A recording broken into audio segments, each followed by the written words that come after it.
sakayyar so. Masu iya magana na cewa idan ka ji an ce makaho ga ido ya ce wari yake to tabbas ya san ba zai samu ba. In dai akan ki ne zan iya komai da kike gani na. Dan Allah Mero ki furta min nima abin da zan ji daɗi in san cewa ni ma namiji ne. Wallahi ni dai in gaya maka ba zan rabu da mutum. Dan girma Allah ka tattara ka hanka kamar garin nan ne ba zo ka ji akai ya nuwa ba da Allah. Farar diya takalmin cikin gari mai tsada. Sakayyar so. Ba san in shiga wani hali akan Hamida ka san irin san da nake mata. Ka makara an riga an yi mata miji. Ka debe da aka je aka gidin da fahimin yaro. To tsoron sa ne kake ji kana wansa ka ji tsoron sa. Wallahi kunu ne ya sanyi Allah har kuturu ke laluban gari. Menene dalilin sa na shata layi kuma inda yake cewa duk wanda ya soya da budurwarsa to hakika zai bakunci barzahu. Sakayyar so. Sayan gaskiya biyan gaskiya. Ba ka da matsala kafin ka zo na share ma hanya dodar. Abu yayi daɗi. An gama ma an yi hanga. Ba ka da matsala da Mero tunda dai an riga an gama maganar nan babu wani abu. Cakwakiyar da babakere handama da kuma irin neman mafita shi ya kai su ga halaka gaba ɗayan su. Menene sakayyar da suka tsinta kuma menene abin da suka girba menene asalin shukar sakayyar so.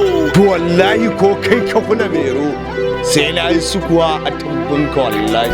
Bai wani Kaga share shi ba, ni ban ma san waye ba. shin ka san wani irin hali zuciya take shiga idan ta samu kira. Sakayyar so. Mashirin wannan shirin Sani Gido ya riman mawaka mataimakin mai bada umarni Abdul a ƙauyen waka wanda ya ɗauki nauyin wannan shirin Shakson C. Sakayyar so. Labari da kuma tsarawa da bada umarni Musan Alibet. Zuciya ta bata iya aiwatar da kowane aiki ba ce sai zuciya ki ta ba wata umarni wannan dalili yasa ba zan iya rayuwa ba ki. Kaka sa ni ji kamar na kowace mace sa'a a duniya. Le yaro ne ya san wuta ba sai ya taka. Sakayyar so.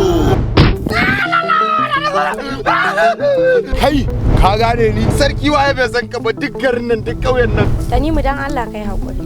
Kaga yanzu daukar ruwa zamu je kuma an ce a gida garma. Kin gani fa wannan faduwa ce ta zo daidai da zama. Me farare baka da matsala. Wannan shiri zai fara zo muku ne ranar Juma'a 19 ga watan Fabrairu misalin karfe 8 na dare. Sai ku subscribe ku danna kararrawa a tashoshin mu kamar haka. Hausawa Top TV, Gido 24 TV, Fuskar Arewa da kuma Taskar Gida Top TV. A waɗannan tashoshi kadai za ku iya kallon wannan shahararren shirin namu mai suna Sakayyar so.